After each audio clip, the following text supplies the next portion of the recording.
Today on Locked On Women's Basketball, the WNBA trade deadline just passed, so let's get into it. It is a WNBA trade deadline special.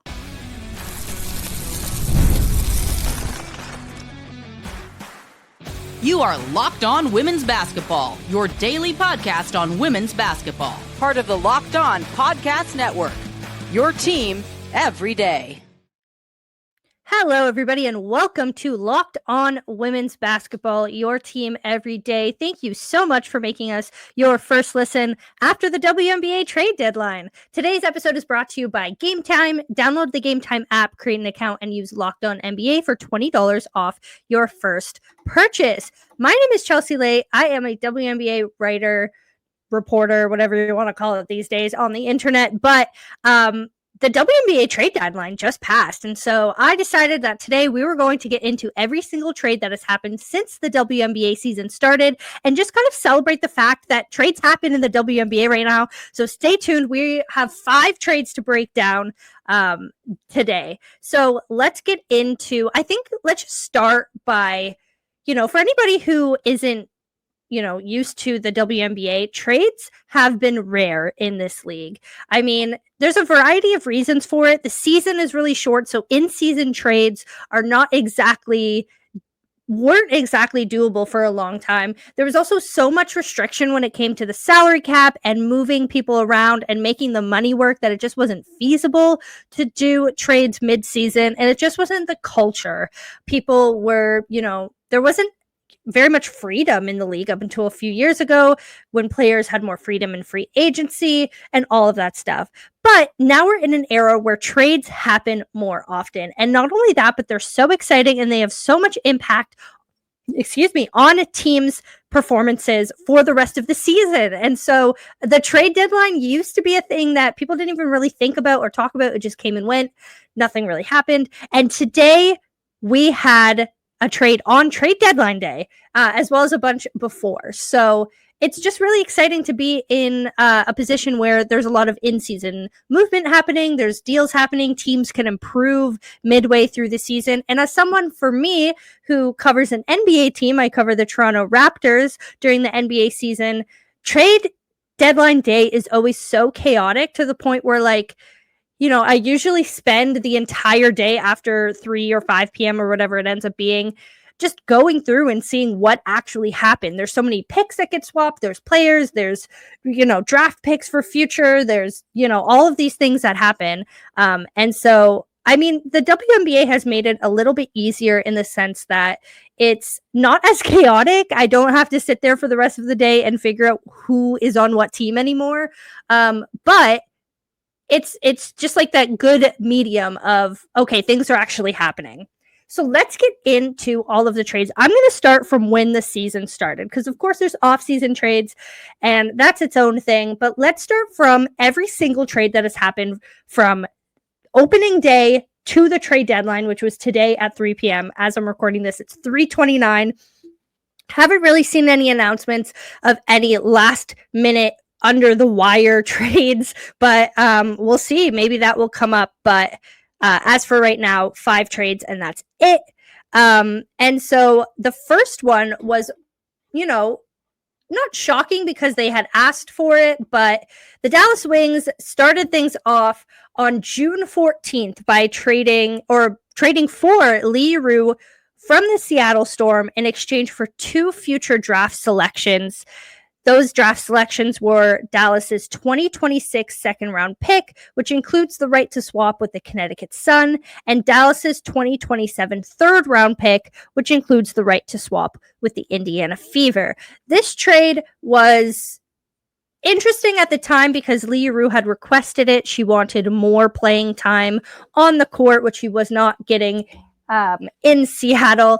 And so, I think it was a good move on her part because now she's in Dallas. We've had over a month and a half now of this experiment of Leite in Dallas, and it's worked out extremely well. She has great chemistry with Paige Beckers. She has been, giving them a front court presence. She spaces the floor a little bit.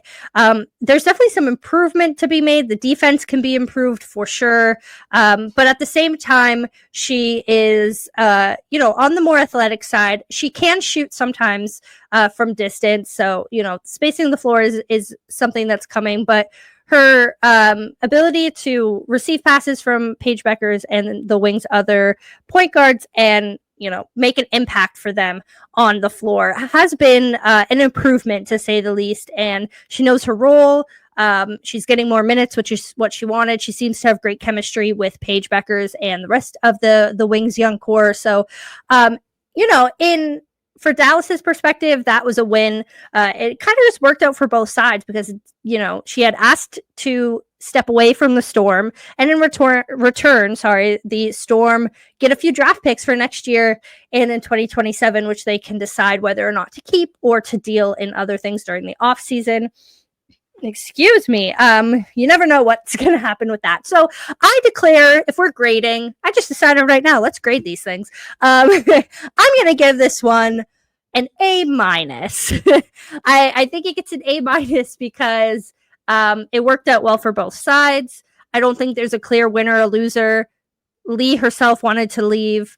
And while there's some improvement that can happen to her game, she's ended up in a space where she can improve that herself and be able to get more development time with a younger core. So that works out for that one.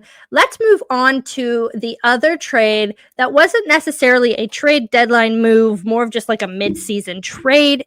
But that was the shocking move to trade Nalissa Smith to the Las Vegas Aces. Dallas was just all over the place in the trade deadline, as you'll see when we continue to talk about these trades. But the Dallas Wings trade Nalissa Smith to the Las Vegas Aces. In exchange for Smith, the Wings received the Aces 2027 WNBA first round pick. Dallas also had to release Kayla Charles, who they had signed to a hardship contract on June 17th. And this trade happened on Monday, June 30th. So just kind of before, I'd say a week or two before the All-Star break. There wasn't much of an indication that this was going to happen. Obviously, the Las Vegas Aces were in a spot where they needed front court depth. Megan Gustafson started this season injured. Kia Stokes hasn't performed, I guess, to the level that they expected her to. All of the burden has been on A'ja Wilson to help the Aces, and they're just in a spot where they're kind of competing for one of those final playoff spots. I mean, I'm not concerned that they won't make the playoffs, but at the same time, they have to make the playoffs because not only do they give away their 2027 first round pick, but they also have already traded away their 2026 first round pick. And so they don't have any first round picks. And so if they didn't make the finals, it just would have been chaotic for them.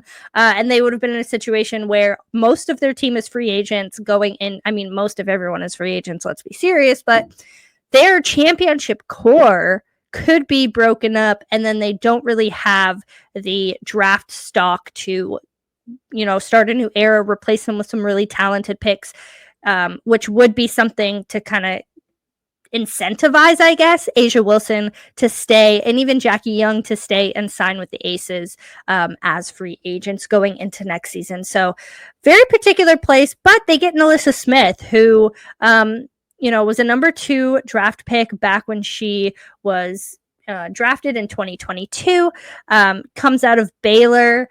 Was she around when they won their national championship? I would have to look that up. But Nalissa Smith has a lot of ceiling, I guess would be the right way to say it, and hasn't really had the opportunity to prove that she can play to that ability. I mean, her tenure in Indiana was both, during a phase where Indiana was really trying to rebuild. Then it got to the point where they did rebuild, and she kind of fell out of the rotation a little bit when it came to that. And then she ends up in Dallas this year, and the Dallas situation hasn't exactly worked out the way that they thought it would when they kind of brought these teams or these players together to make this team. And so the Dallas Wings fully focus on their current rebuild that is happening, obviously started by getting Paige Beckers in this year's draft. Now they have a 2027 first round pick to just add to their collection of picks. And I mean, Smith was averaging 6.7 points when she was traded for the this season. So I'm just gonna see what she is averaging now. So since she's played 14 games since she went to Vegas, and she is averaging 7.7 points as opposed to 6.7 points that she was averaging in Dallas. She's also playing about 2-ish more minutes. And so, yeah, there is an improvement there from her stats from team to team, which means she's getting a little bit more usage. Her field goal percentage is up. Her 3-point percentage has improved. She doesn't take that many shots, but at the same time, the percentage itself has improved. What else has improved here? Her steals per game have improved. Her rebounds per game have improved. And so, it's a small sample size given that it's only been less than a month since she's been traded, or I guess a month now. Wow. Time is going by so fast. It's already August 7th. It's been over a month now since she has been traded. And so that's, good progress to make with a new team, especially in a season where you have zero time for practice. Teams aren't really practicing these days. They're just playing and traveling and playing more. So the fact that she has been able to not only maintain her stats, but also improve them a little bit as well is really good for her, for the Las Vegas Aces. And so, okay, if I'm going to grade this one, I'd give it an A. Maybe I'm being too lenient with my grades, but I'd give it an A. NaLyssa Smith, again, I mean, we've seen the improvement in the stats. She was someone that the Aces really needed in terms of priority of position and their team needs as a whole. Comes from a situation in Dallas where maybe she wasn't the happiest, is now playing with someone like A'ja Wilson. She's said online multiple times that she's playing with her GOAT. It's very nice not to have to defend her anymore. Excuse me, all of that. And then Dallas in return gets that 2027 first round pick, which, I mean, if the Aces are bad next year, then it's a good pick for them. So we'll have to see how that pans out as well. But at the very least, Dallas gets another trade chip to use in that. So that is the trade news up until trade deadline week. So we're going to take a break. When we come back, we're going to continue recapping in-season WNBA trades up until the trade deadline, which was literally less than an hour ago. So stay tuned. This is Locked On Women's Basketball. If you're running a business, you know that every missed call is money left on the table.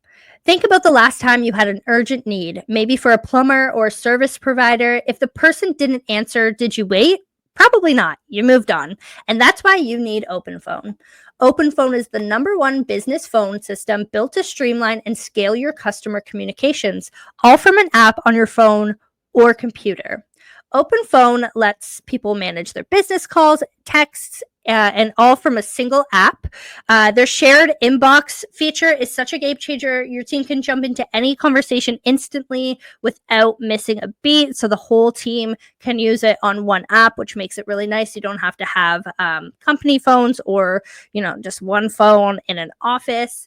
OpenPhone is offering my listeners 20% off your first 6 months at openphone.com/lockedonnba. That is openphone.com/lockedonnba. And if you have existing numbers with another service, OpenPhone will port them over at no extra charge. OpenPhone, no missed calls, no missed customers. All right, this is Locked On Women's Basketball. My name is Chelsea Leite, and we are doing a WNBA trade deadline special. Today was the WNBA trade deadline, and many things happened. Not just today, but over the course of the last week. In the last segment, we went over the trades that happened, not exactly during trade deadline season, but in the current WNBA season, which in itself is rare. So let's move on and take a look at stuff that you could consider like before the trade deadline trades. The biggest and probably most newsworthy trade of last week was the DeJounte Carrington trade. Dejanay Carrington is traded from the Dallas Wings to the Minnesota Lynx. The Wings receive third-year forward Diamond Miller, seventh-year guard Carly Samuelson, and Minnesota's 2027 WNBA second-round pick. The Wings also had to waive Tierra McCowan to make the trade work. The Wings also announced that they had waived Carly Samuelson, who is out for the season with an injury, but Dallas will be facilitating her recovery as she continues to recover from surgery, and that'll go into the offseason, and then we'll see what happens. She is a free agent after this season. And so they could try and keep her in Dallas, or she could sign elsewhere. But they have taken over responsibility for her injury recovery. And so this is an extremely interesting trade because everybody was just waiting for the shoe to drop with Minnesota, waiting for them to make a move. They lost out on Emma Meesman, who decided to sign with New York when she was debating between New York, Minnesota, and Phoenix. And so the Minnesota Lynx were just kind of, I guess, we were all waiting for them to make a move. It seemed very clear that they were going to try and upgrade their roster heading into the second half of the season and into the playoffs. Excuse me. But they did the same thing last year. I mean, at the trade deadline, they get Maisha Hines-Allen, who ends up being a huge depth factor into their long playoff run. And the same thing is happening with Dejanay Carrington, and it is a fantastic move for her, who ends up going to a team that has a coach who is defensive-minded. She is a defensive-minded player. She is an all-defense WNBA player and the 2024 most improved WNBA player. She is fantastic, and that is besides the fact of a not-so-great start in Dallas this season, and you can attribute that to so many different factors, but Dejanay Carrington on a team where the coach is defensive-minded, she's playing with veterans. It's just a very defense-oriented team is exactly what Carrington needs as a player. And so this move, like, immediately was fantastic. And Dejanay is such, she's so good at defense, but she's also a player that can come in and really hustle. She can cut.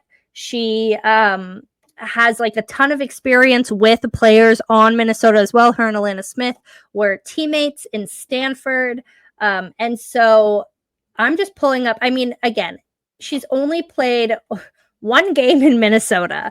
But in that one game, she scored 13 points, 4 rebounds, 2 assists, 1 block, and 2 steals with only 1 turnover. She shot 71% from the field and made 1 3-point. She only took 1, so she scored 100% from that category too. But based on her averages from Dallas for the other 20 games that she played in the season, I mean, immense improvement, but also you could just see that she's more comfortable and knows her role when she is with a system where defense is the first priority for everyone. They know that offense is often created by good defense, and just knows her role and knows that she's coming in to be a depth piece on a championship level team. She's going to get probably the most playoff experience. Well, I mean, she was on Connecticut for the past few years, but she only really had a starting role last season in Connecticut.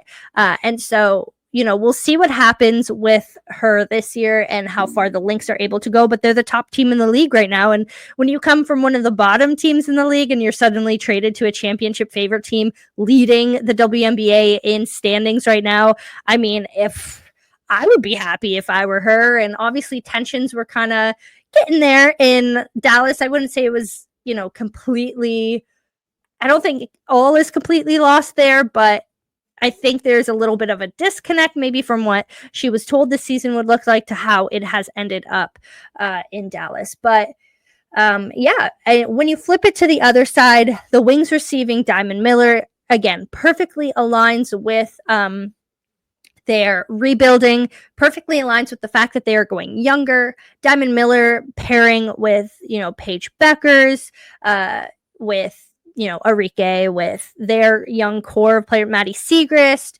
I think could be really good. And Diamond has always been a player that we know, again, has a big ceiling, but hasn't exactly had the time to be able to develop. And that's because, Minnesota, for most of the time that she has been on the team, has been a playoff team who, isn't really going to play those young, underdeveloped players like Diamond Miller. She's been injured in and out. She had a really great run in her first season as well. So, with more playing time, Diamond Miller is just going to thrive. And I think she's been put into a situation now in Dallas where she's just going to have that time on the court. She's going to have a great, player to play with in Paige. And it just kind of like works out. And then obviously, Carly Samuelson is injured. So that was just like money on the Lynx's payroll that they could get rid of. I'm sure there was a lot of understanding there, given that she won't play for the rest of the season. And then their 2027 second round pick, again, it's 2027 seems so far off in the future. It's not. It's only one draft away, but at the same time, Minnesota is in a position right now where they have a core, and the hope is that a lot of them will return next season despite being free agents. Their chemistry there seems to be great. And so they're not as focused on building deep into the draft. And so giving away a second round pick isn't exactly the end of the world for them. It's not that big of a deal. It's something that they can live with. And Dallas, again, who is trying to build a team, gets another piece to either trade or, draft someone in 2 years and have them on the team. So, I think, Miller is another number 2 overall pick. So Dallas lost one in Alyssa Smith. They get one in Diamond Miller. And I just think it is a really interesting, I think it's going to be really interesting to see how she develops. She was an all rookie player. She finished second in scoring in her rookie year. Diamond Miller did. And so, I think it's a great trade. And again, if we're thinking about grading, for where these teams are right now, I like it. I would give it an A, even like bordering on an A+, because Deschanel is in a system now where she's really going to do well and be able to contribute. Minnesota, gets another depth piece going into a playoff run. And then on the other side, Miller gets to develop in Dallas. And so, I think it's a great trade for either side. The pick doesn't really come into much play. We'll see how they end up using that. And then you have to waive Tierra McCowan. But again, she was already seeing minutes behind both Lee Rue and Louisa Geidelsuter. I think I said that right. Fingers crossed. And so, she wasn't getting minutes anyway. So you have to waive that. It's, again, not the biggest deal for Dallas. So that was the biggest. Excuse me. Once you talk for half an hour. Whew.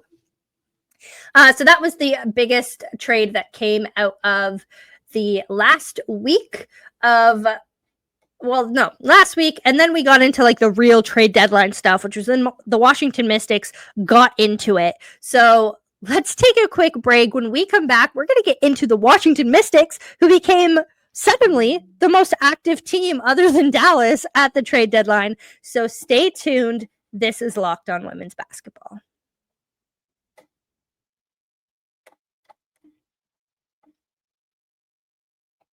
Have you ever decided at the last minute to head to a ball game with friends and family? Maybe it's game day and you suddenly realize you want to be in the stands. That's exactly where Game Time comes in. It's the easiest way to grab last minute tickets without the stress. With the money you save on tickets, you can splurge on food, drinks, merch, or even invite a bigger group to come with you, and Game Time makes it all possible. Game Time makes buying tickets fast and simple. Prices on the app actually drop closer you get to the first pitch, and they've got incredible last-minute deals, clear seat views, and a lowest price guarantee that takes the worry out of buying. And you can tell by all of the Tempo merch that I live in Toronto, and the Blue Jays are on a tear right now. And so the idea that I could just go in and buy last minute baseball tickets and watch the Jays get another win this season is fantastic. And so, you also get seat views right before you buy, so you know exactly where you're going to sit and exactly what your view is going to look like. So there's no surprises. There's no, you aren't going to get there and realize that you're in front of a pole or something. So take the guesswork out of buying tickets with Game Time. Download the Game Time app, create an account, and use code LOCKEDONNBA for $20 off your first purchase. Terms apply. Again, create an account and redeem code LOCKEDONNBA for $20 off.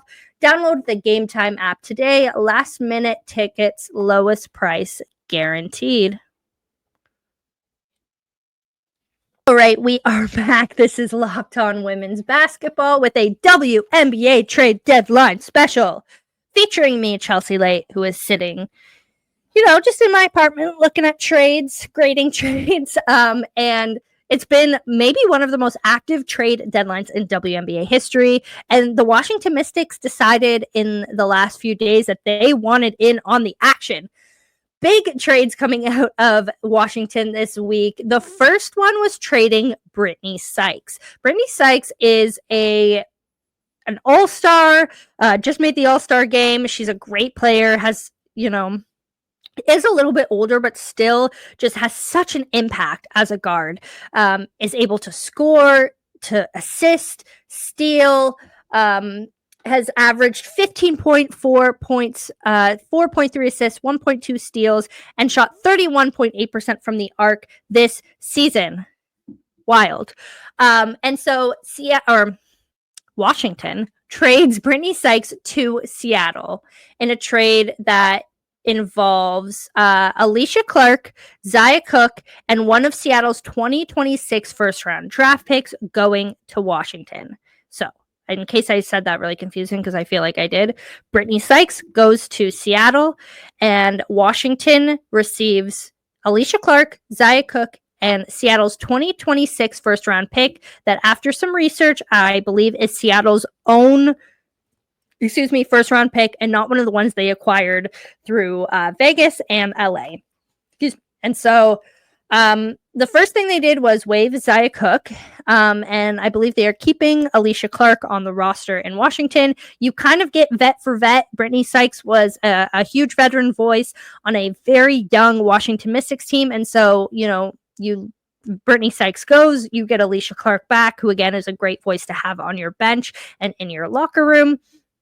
And then you get a first-round draft pick, which, the Washington Mystics are basically like OKC at this point, and they're just collecting draft picks. And they've been really good at drafting, so why not? And, next year is going to be a big draft. At this point, they have multiple, I think it's 3 right now, 2026 first-round picks.